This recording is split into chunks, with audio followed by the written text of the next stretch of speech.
बढ़ते हैं एक और खबर पर। झारखंड में एक बहुत ही दर्दनाक हादसा हुआ। देवघर रोपवे हादसे में 2 लोगों की जान चली गई। 48 में से सिर्फ 46 बचाए गए। और आपको बता दें कि हादसा टाला जा सकता था। इस हादसे के वक्त का अभी का एक एक्सक्लूसिव वीडियो हमें मिला है।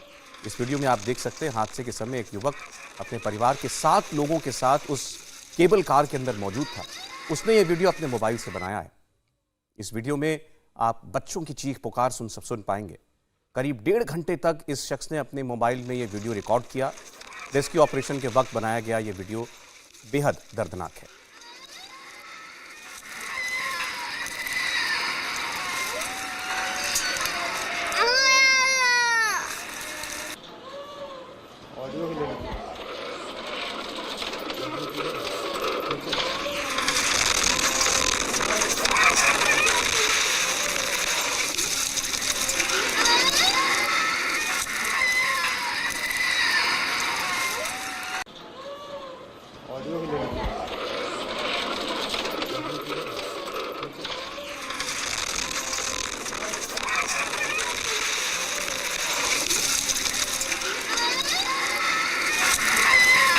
इस रोपवे हादसे पर अभी थोड़ी देर पहले एक आधिकारिक बयान झारखंड के मुख्यमंत्री हेमंत सोरेन ने जारी किया है। झारखंड के मुख्यमंत्री हेमंत सोरेन ने कहा है कि ऐसा हादसा देश में पहले नहीं हुआ।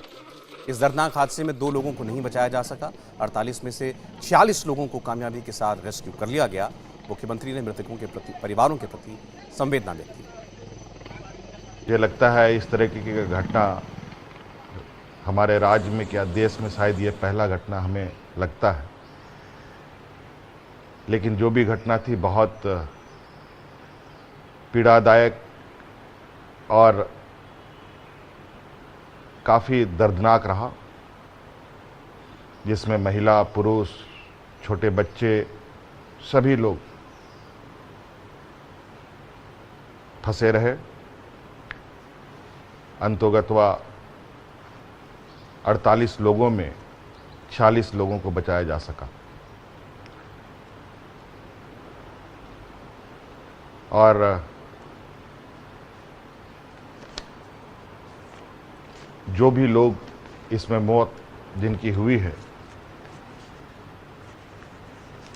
उनकी मौत पर और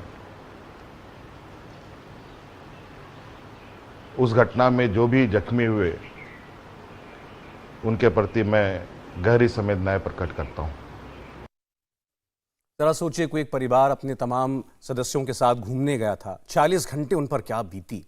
अब ये गलती किसकी थी? हमारे संवाददाता नीतीश चंद्र ने अभी एक एक्सक्लूसिव रिपोर्ट भेजी है। नीतीश ने उन लोगों से भी बात की जो इस हादसे में बाल बाल बच पाए, जिन्होंने हादसे को बहुत करीब से देखा। उनकी बात सुनेंगे तो आपके शरीर में भी सिहरन पैदा हो जाएगी। देवघर के त्रिकूट पर्वत पर जिस दिन हादसा हुआ, उस दिन केबिन में सोनिया देवी का परिवार भी था। ये गिरिडीह की रहने वाली है और वहाँ से अपने पूरे परिवार के साथ आई थी।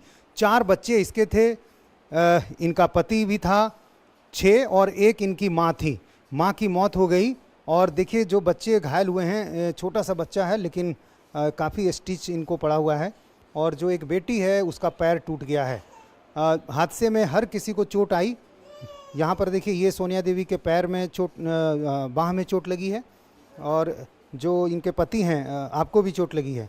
तो ये बताइए कि आपके परिवार के 7 लोग कुल थे एक ही केबिन में? एक ही केबिन में थे। उसमें 4 बच्चे थे। 4 बच्चे थे। क्या हुआ उस समय, कैसे ये हादसा हुआ? किस तरह की? मैं इधर आपस नाम इधर उतर रहे थे। तो मैं वीडियो बना रहा था। सास बोला कि थोड़ा वीडियो बना लो, तो मैं वीडियो इधर बना रहे थे। हम चोट के हुआ कि हड़बड़ मोबाइल तो फंका गया। मोबाइल हमारा पास। ये बताओ कि जो केबिन था जिसमें आप लोग थे, वो सीधे नीचे की तरफ गिरा? हाँ, सीधे नीचे की तरफ गिरा। और उसमें हम लोग तो वो केबिन पेड़ पर लटक गए और हम लोग भीगा गए। केबिन कहाँ फंस गया? पेड़ पर था, पेड़ पर, और हम लोग फेंका गए उस पे। आप लोग केबिन से बाहर गिर गए? बाहर गिर गए। उसका जो खिड़की है वो खुल गई थी? खुल गए थे, हम लोग बाहर फेंका गए थे। तो उसी में से सारे लोग गिर गए या कुछ लोग रह गए? गिर गए थे, कुछ लोग भी नहीं रहा था। तो आपकी जो माँ थी वो भी नीचे की तरफ गिरी? नीचे की तरफ भी गिरी। मेरी माँ तो वहीं डेट हो गई। आपको चोट आई हाथ में? पैर में। इसको यहाँ चोट आया और माथा में लगा है। अब बेटी का भी पैर बेटी को पैर में लगा और बच्चा को यहाँ, 2 बच्चा था वो सलामत है, उनको कहीं नहीं लगा। हाँ, कितनी ऊंचाई रही होगी जहाँ से वो गिरा? बहुत ऊंचा था वो, लगभग कितना बता हमने। तो ये बताओ कि उस दिन क्या हुआ था, मतलब जब आप लोग जा रहे थे पहाड़ पर, कुछ वक्त बिताया होगा आपने, उस तरफ घूमे होंगे, और फिर जब वहाँ से वापस लौट रहे थे तब ये घटना हुई। कितनी दूरी तय कर ली थी आपने? ते नहीं, इधर जब 1-2 पोल क्रॉस करने के पे 2 पोल क्रॉस किए के बाद नीचे आ गए। जब आप वीडियो बना रहे थे उसी समय हादसा हुआ? इसी समय हो, दिखा सकते हैं? दिखा सकते हैं। तो ये जो पूरा परिवार है, आप समझिए 7 लोग एक साथ जा रहे थे, उसमें चूंकि 4 बच्चे थे इसलिए शायद उनको बैठने की इजाज़त मिल गई होगी, लेकिन जिस तरह से ये घटना हुई है, परिवार में एक सदस्य की मौत हुई, लेकिन बाकी लोग किस्मत वाले कह सकते हैं। एक अच्छा सहयोग की चोट जरूर आई लेकिन उनकी जान बच गई, क्योंकि ऊंचाई बहुत ज़्यादा थी। उसके बाद भी केविन इस तरह से आकर गिरा कि वहाँ पर बहुत ज़्यादा चोट नहीं आई। हालांकि जो परिवार के लोग ये बता रहे हैं कि पूरी तरह से वो केबिन से बाहर आ गए, सारे लोग बाहर आ गए और हर कोई बाहर के हिस्से में आकर गिर गया। अब ये वीडियो उन्होंने बनाया है ठीक उसी दौरान का जब ये घटना हुई थी। ये देखिए, ये केबिन में, आपका क्या नाम है? गोविंद। गोविंद उस समय अपने परिवार के साथ थे और ठीक उसी समय ये घटना हुई। आप देखिए,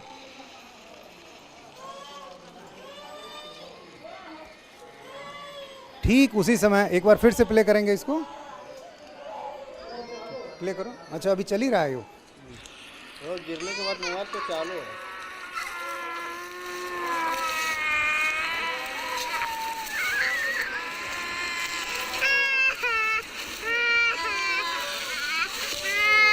अच्छा, मोबाइल चालू रह गया इसलिए जो आपको बच्चों के रोने की आवाज़ सुनाई दे रही है, ये ठीक उसी समय की चीज़ है। चूंकि मोबाइल ऑन रह गया इसलिए वो ऑडियो सुनाई दे रहा है आपको।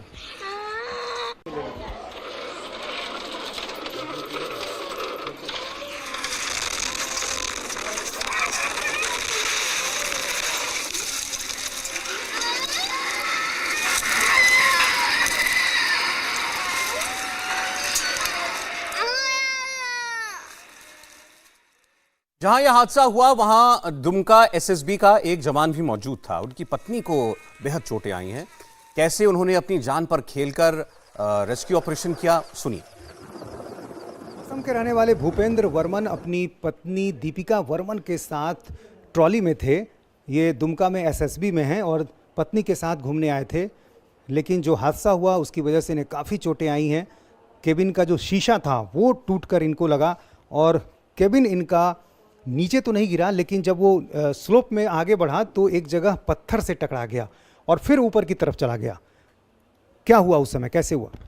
हम जब रूम से निकला था, शुरुआत पहला फर्स्ट टाइम था, ऊपर जाने वाला था। जाने के बाद रूम से निकल से 20-50 मीटर तो चला गया। उसके बाद नीचे अचानक रोप टूटा था ना, पर इतना क्लियर भी नहीं है। क्या उस समय कोई आवाज़ भी हुई, जोर की आवाज़? आवाज़ आया था।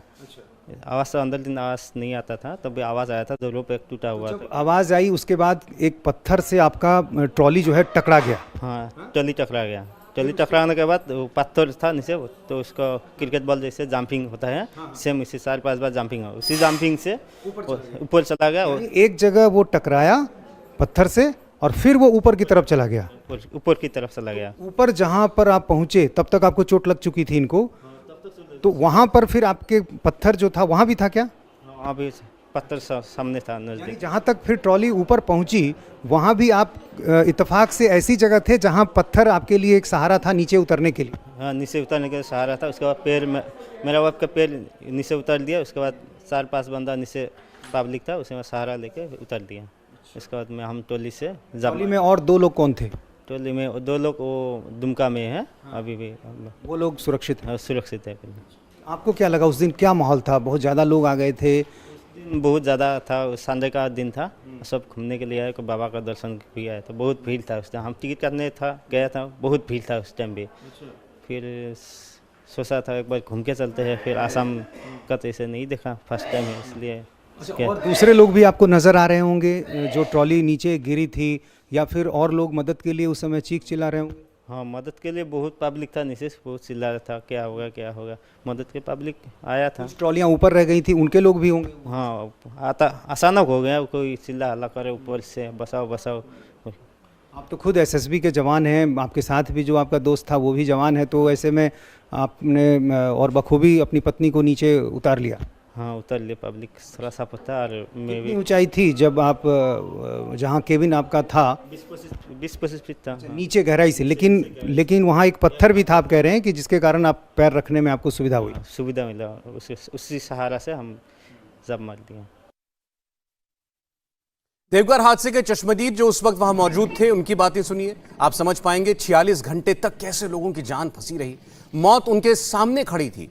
कुछ तो ऐसे लोग हैं जो भगवान की पूजा करने आए थे और इसके बाद घूमने निकले, उनकी आप बीती सुनिए। कई लोग हादसे में घायल हुए और उस समय की जो परिस्थितियां थी, जो हालात थे, वो समझे जा सकते हैं। जो लोग बता रहे हैं, काफ़ी डरावना माहौल। और यहाँ भी आप देखिए, एक छोटा सा बच्चा, ये भी उस दिन ट्रॉली में था। और ट्रॉली में क्या नाम है इस बच्चे का? सत्यम कुमार। कितनी उम्र होगी? 10 साल। आप थी ट्रॉली में इसके साथ? नहीं, इसका मम्मी पापा, हम दूसरा टोली में थे। अच्छा, आप भी थी, लेकिन दूसरी ट्रॉली में? दूसरी टोली में। ठीक पीछे ये लोग थे? हाँ, इससे हमको से आगे थे, 20 नंबर डोली में, हम 21 नंबर में थे। तो ये बच्चा के आए बाबा का ने मुड़न करवा के सब भाड़ा उतार दिए, छिलवा माथा उथा सब मुड़न करवा के छठियार उठार पूछ के हुआ से चिरकुट पहाड़ पर चलते हैं घूमने। और इस वक्त हमारे साथ निशिकांत दुबे जी जुड़ रहे हैं, भारतीय जनता पार्टी के सांसद हैं झारखंड गोड्डा से। निशिकांत जी, आपका स्वागत है इंडिया टीवी पर। और मैं ये भी जानता हूं कि आप इस वक्त बहुत ज़्यादा थके हुए होंगे, क्योंकि कई घंटों तक आपने ये रेस्क्यू ऑपरेशन खुद मॉनिटर किया, आप जहां ये दुर्घटना हुई वहां पर मौजूद रहे खुद। इसलिए आप सबसे बेहतर हमारे व्यूअर्स के लिए बता सकते हैं कि ऐसा हुआ कैसे इस रेस्क्यू ऑपरेशन को अंजाम दिया गया। मैंने शायद इतना जटिल रेस्क्यू का काम इससे पहले कभी नहीं देखा। एक तो रोपवे का रेस्क्यू जो है पूरे दुनिया भर में काफ़ी टफ होता है, और ये ज़्यादा टफ था। जो दिखाई दिया, आपने देखा कि 48 लोगों की जान बचाते हुए 2 कैजुअल्टी फाइनली हो गए, जबकि एयरफोर्स और सेना और एनडीआरएफ और आईटीबीपी के जवानों ने अपनी जान की बाजी लगा दी। मैं आपको बताऊं कि पिछले 48 घंटे से लगभग वो भी नहीं सोए, मतलब उन्होंने भी अपनी जितनी ताकत हो सकती थी उतनी ताकत लगा दी। अब ये एक्सीडेंट हुआ क्यों, ये महत्वपूर्ण है केवल दर्शकों के लिए और आपकी जानकारी के लिए, कि काफ़ी न्यूज़ चैनल चला रहे हैं, इसीलिए मैं आपको जानकारी दे दूं कि ये जो रोपवे है, ये रोपवे झारखंड सरकार का है, मिनिस्ट्री ऑफ टूरिज्म का है।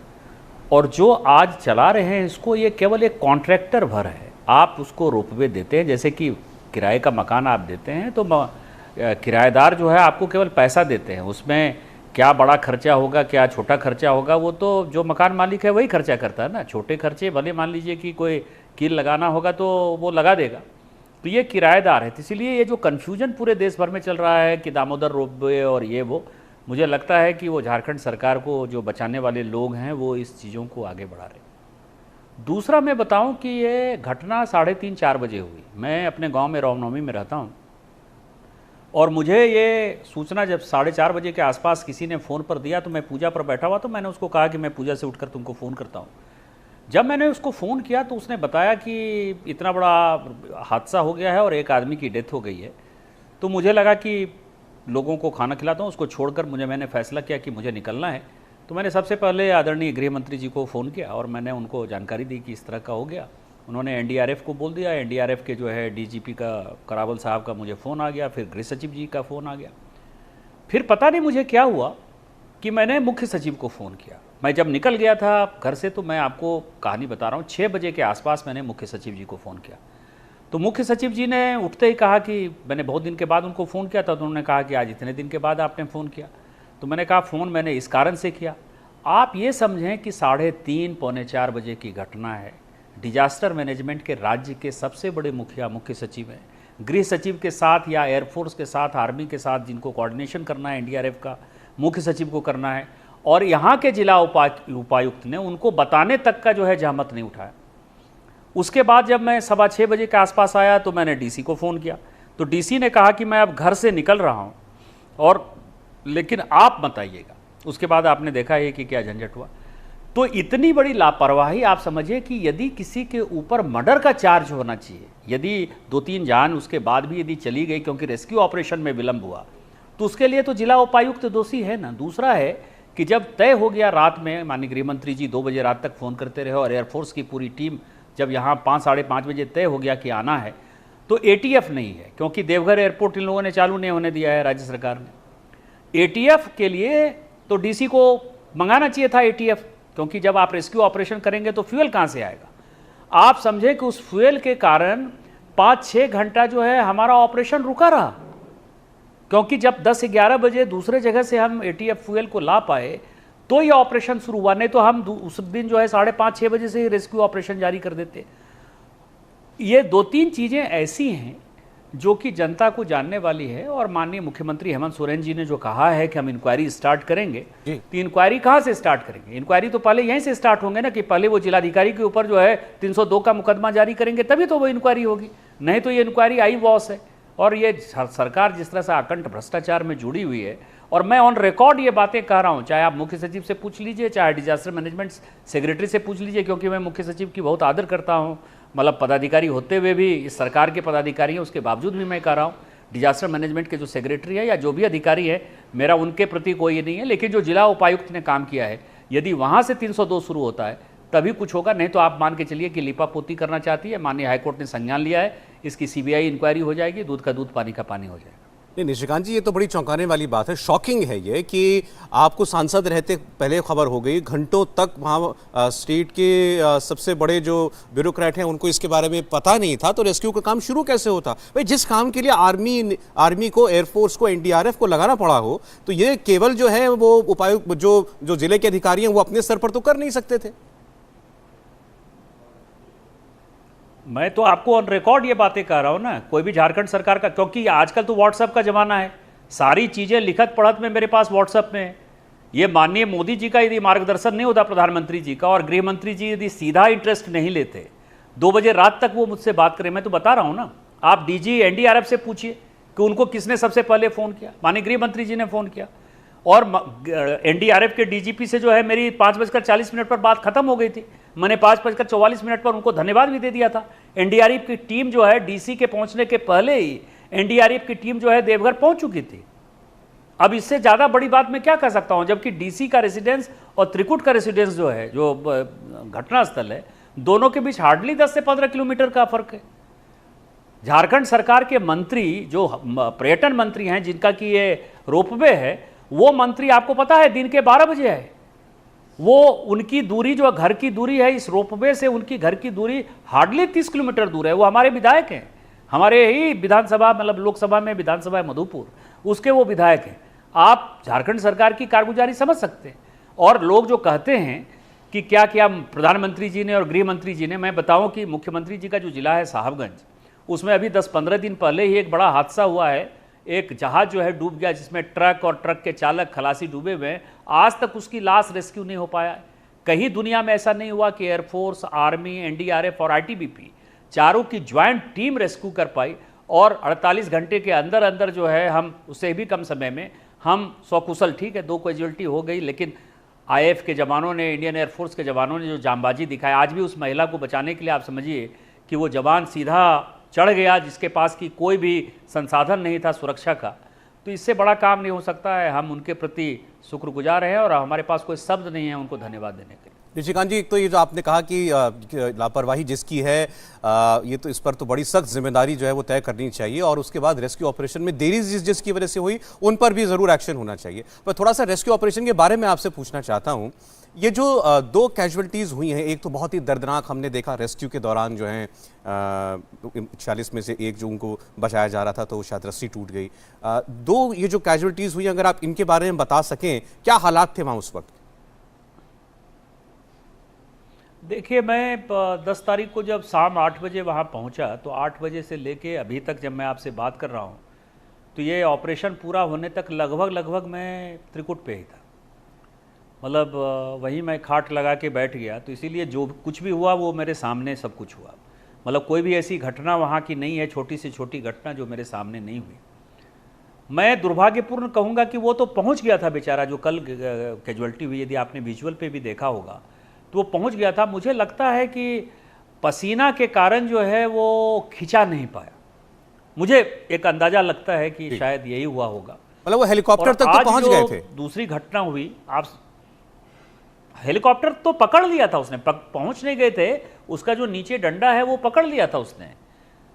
तो मुझे लगता है कि ऊपर खींचने में वो पसीना के कारण थोड़ा सा परेशानी हो गया और डेथ हो गई। मतलब इससे ज़्यादा दुख भरी घटना कुछ नहीं हो सकती। और आज जो महिला है, अब आप समझें कि रेस्क्यू ऑपरेशन इतना टफ था कि 6 जो है उसमें तार गए हुए थे, उस तार के बीच के अंदर जाना था और विंड वहाँ बहुत जोर है, हवा काफ़ी है।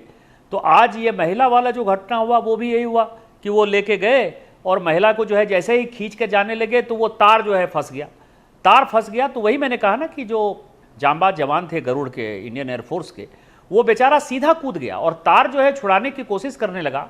जब तार छूटा नहीं तो आप ये समझिए कि यदि ये वायर नहीं गिरता तो आज हेलीकॉप्टर ही पूरा गिर जाना था, और हेलीकॉप्टर यदि गिरता तो उसके साथ आप समझिए कि 2 और जान जो है जाने वाली थी।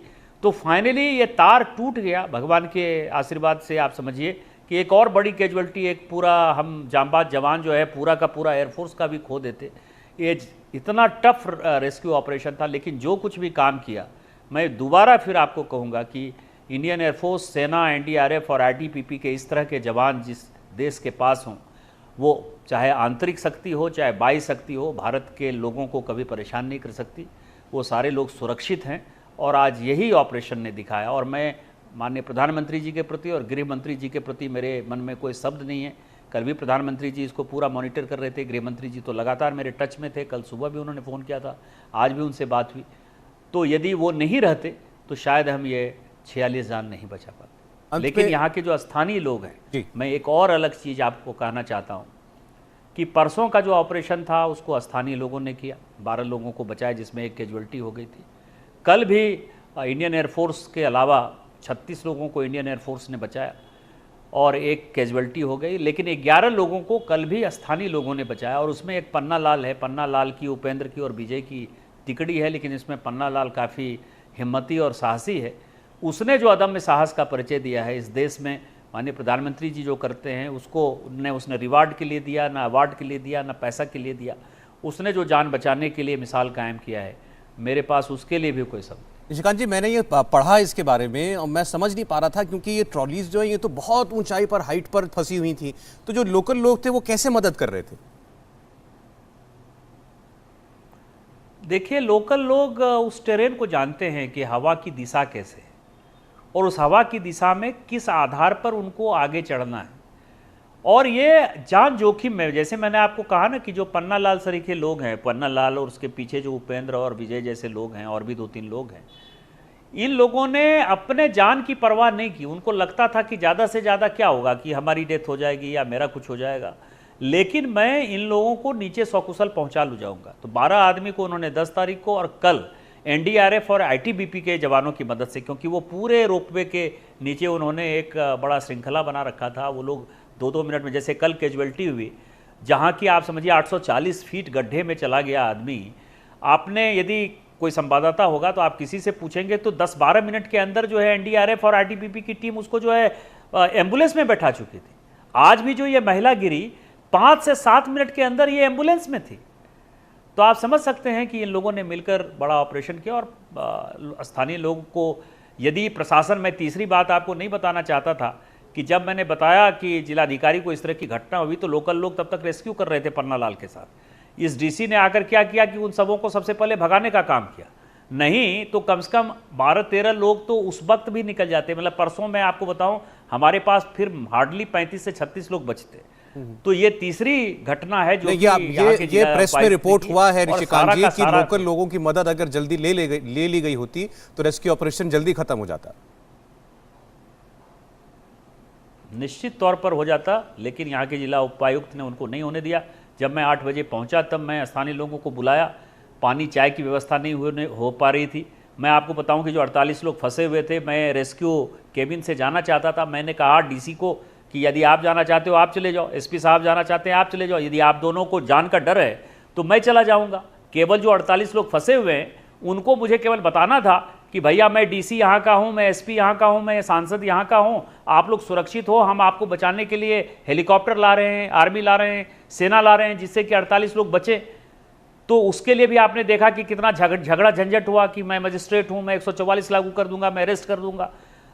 तो केवल आप समझिए जान बचाना उद्देश्य नहीं था, उद्देश्य केवल जो है वो भ्रष्टाचार करना है। और ये पूरी सरकार जिस तरह से आखंड डूबी हुई है, ये साहबगंज के बाद जो ये दूसरी दुर्घटना है, ये निर्णय करने का सवाल है कि ये सरकार कैसे चल रही है। निशिकांत जी, मैं बहुत धन्यवाद देता हूं आपको, जो रोल आपने अदा किया और जनप्रतिनिधियों की तत्परता और उनके संवेदनशीलता का ये एक उदाहरण है जो आपने प्रस्तुत किया। बहुत धन्यवाद देता हूं आपको। इंडिया टीवी हर वक्त हर जगह डाउनलोड करने के लिए सर्च करें India TV news Google play store या ऐप स्टोर पर।